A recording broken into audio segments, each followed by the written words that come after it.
महाराष्ट्र राज्यात आपल्या उच्च माध्यमिक प्रमाणपत्र आणि माध्यमिक शालांत प्रमाणपत्र म्हणजे 12वी आणि 10वीच्या परीक्षा याचा शेड्यूल झालेला आहे आणि संपूर्ण महाराष्ट्रामध्ये ह्या 10वी आणि 12वीच्या परीक्षा कॉपीमुक्त वातावरणामध्ये पार पडाव्यात यासाठी काही उपाययोजना करण्यासाठी आज महाराष्ट्राचे आपले चीफ सेक्रेटरी महोदय यांनी सर्व जिल्हाधिकारी, सर्व SP, पोलीस कमिशनर आणि परीक्षा कंडक्ट करणाऱ्या सर्व यंत्रणा यांची VC द्वारे बैठक घेतली आणि त्यांनी ज्या सूचना दिल्या आहेत त्या सूचनाप्रमाणे सर्व कारवाई करण्याचे निर्देश दिलेले आहेत. त्याप्रमाणे आपण कारवाई करत आहोत. आपल्या जिल्ह्यामध्ये जी पूर्ण महाराष्ट्रावर 12वीची परीक्षा 10 फेब्रुवारीला सुरू होणार आहे आणि ती 18 मार्चला संपणार आहे आणि 10वीची परीक्षा माध्यमिक शालांत प्रमाणपत्र परीक्षा ही 20 फेब्रुवारीला चालू होईल आणि ती पण 18 मार्चला संपेल. आता आपल्या रायगड जिल्ह्यामध्ये एकूण केंद्राची संख्या 12वीची 52 परीक्षा केंद्र आहेत आणि 10वीसाठीचे 75 परीक्षा केंद्र आहेत.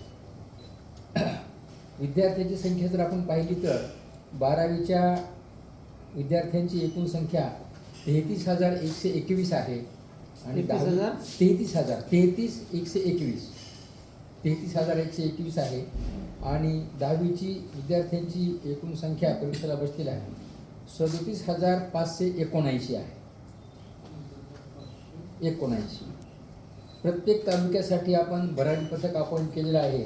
एकूण आपल्याकडे त्याशिवाय दुसरे वेगवेगळ्या स्तरावरचे 9 भरारी पथकं आहेत. माननीय विभागीय आयुक्तांच्या स्तरावरती एक भरारी पथक आहे. जिल्हाधिकारी यांच्या स्तरावरती भरारी पथक आहे. विभागीय शिक्षण उपसंचालक यांच्या स्तरावरती भरारी पथक आहे. जिल्हा शिक्षण आणि प्रशिक्षणचे जे प्राचार्य आहेत त्यांचं एक भरारी पथक आहे. आपल्या शिक्षणाधिकारी माध्यमिकचं एक भरारी पथक आहे. शिक्षणाधिकारी प्राथमिकचं एक भरारी पथक आहे. शिक्षणाधिकारी योजनाचं एक भरारी पथक आहे आणि एक महिला अधिकाऱ्यांचे विशेष भरारी पथक आहे. त्यामध्ये महिला अधिकारीच त्या पथकाच्या प्रमुख राहतील आणि इतर सदस्यही महिला अधिकारी त्याच्या असतील. एकूण किती पथकं? एकूण हे 9 पथकं आहेत. हे वरिष्ठांचे आहेत. त्याशिवाय आपल्याला प्रत्येक तालुक्याला आपले एक पथक अपॉइंट करायचे आहे. 9 आणि आपले 15 असे किती होतील? सगळे एकूण 24 पथकं होतील आपल्या जिल्ह्यामध्ये. आपल्या जिल्ह्यामध्ये संवेदनशील असं परीक्षा केंद्र एकही नाही. 10वीचं नाही आणि 12वीचंही नाही. आणि आपले जे काही नॉर्मल परीक्षा केंद्र आहेत ते आपले आता सांगितल्याप्रमाणे 127 आहेत, 52 आणि 75. तर जिल्हाधिकारी यांच्या अध्यक्षतेखाली जिल्हा दक्षता समिती स्थापन केलेली आहे. या संपूर्ण केंद्रावरती पोलीस बंदोबस्त असणार आहे आणि एकूण आपल्याकडे वर्गखोल्या ज्या वापरल्या जाणार आहेत त्या किती संख्या आहे? तिची वर्गखोल्यांची संख्या मगाची आपली फिगर होती ना, त्यातल्या फक्त आपल्याला मला वाटतं काहीतरी 8 केंद्रावरती आणि किती 18 खोल्यामध्ये फक्त CCTV नाही. संख्या किती वर्गखोल्यांची? म्हणजे जी वर्गखोली वापरली जाणार आहे आपल्या परीक्षासाठी तर त्या प्रत्येक वर्गखोलीमध्ये आपल्याकडे CCTV आहे आणि त्या सगळ्या CCTVचं जे फुटेज आहे तर त्याचं कंट्रोलिंग इथं आपण करणार आहेत. माझ्याकडे करणार आहेत, SP ऑफिसला करणार आहेत, आपण मॅडमकडे पण करणार आहेत त्याचं कंट्रोलिंग आणि त्याच्यावरती संपूर्ण आपला वॉच असणार आहे. शाळेच्या परिसराच्या भोवताल पोलीस बंदोबस्त असणार आहे. काही ठिकाणी आपण ड्रोनचा पण वापर करणार आहे. कारण नसताना त्यातून होत काहीच नाही. आपण बाहेर मुंबईचाच हे प्रयत्न करतो इकडून कॉपी फेकू तिकडून कॉपी फेकू पण त्याचं ते हे नाही. पण अननेसेसरी म्हणजे उगाचच ती आपली फिलिंग असते लोकांची तर त्यासाठी ते होऊ नये. आणि दुसरी गोष्ट ज्या मतदान केंद्रावरती काही गैरप्रकार जर आढळला या भरारी पथकाला तर त्या मतदान केंद्राची पुढच्या वर्षी आपण केंद्र रद्द करून टाकतो. आपण परीक्षा केंद्र आपण ते त्याची मान्यता आपण रद्द करून टाकतो आणि तिथे जे कोणी जबाबदार लोक आहेत त्यांना मदत करणार ते त्यांच्यावरती आपण गुन्हा पण दाखल करतो.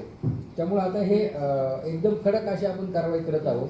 योगायोगाने आपला जो भाग आहे आपला जिल्हा आहे तर त्या कॉपीसाठी जास्त प्रवण असा जो भाग आहे आपल्या राज्यातला तर तो आज चर्चा केली त्यावेळेस त्याच्याबद्दल काही जिल्ह्याचा उल्लेख करण्यात आला. अर्थात कोकणातला त्याच्यामध्ये आपला एकही जिल्हा त्याच्यामध्ये नाही. सर्व जिल्हे तिकडचे मराठवाडा किंवा विदर्भ त्या भागातले जिल्हे आहेत ते. त्यामुळे त्याची आपल्याला काही चर्चा करण्याचं कारण नाही.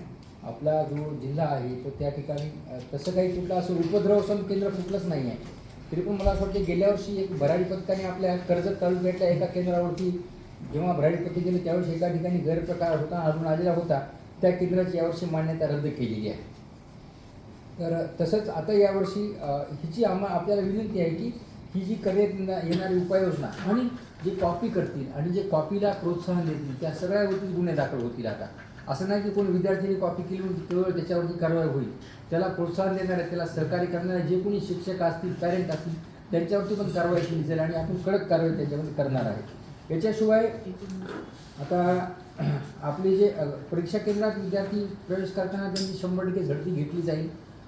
मुलींची झडती महिला शिक्षक घेतील आणि मुलांची झडती पुरुष शिक्षक घेतील. त्यानंतर आपण काही बैठे पथक करतो, म्हणजे माझ्या ऑफिसमध्ये असतील, SP ऑफिसला आहे, शिव मॅडमच्या ऑफिसला आहे किंवा अजून काही ठिकाणी आपण हां, आणि तालुका स्तरावर सुद्धा एक बैठे पथक आपलं असेल आणि ते बैठे पथक काय होईल की एक तर त्या CCTV कॅमेराची वाशिंग करेल आणि गरजेप्रमाणे जिथे कुठे काय गरज पडेल त्या ठिकाणी ते तात्काळ पोहोचतील सुद्धा. उत्तरपत्रिका प्रश्नपत्रिका ठेवण्याची व्यवस्था विविध केंद्रावरती करण्यात आलेली आहे. त्या ठिकाणी संपूर्ण पोलीस बंदोबस्त ठेवला आहे. जवळपास 16 ठिकाणं आपल्याकडे आहेत जिथं आपण आपल्या प्रश्नपत्रिका आणि उत्तरपत्रिका ठेवतो. माथेरानसाठी आपल्याला सेपरेट व्यवस्था करावी लागते कारण वरती जायला यायला फार वेळ लागतो, म्हणून माथेरानचं केंद्र आहे. बाकी 15 तालुक्यामध्ये आपल्या इथे 15 केंद्र आहेत ज्याला आपण पर्यवेक्षण केंद्र म्हणतो.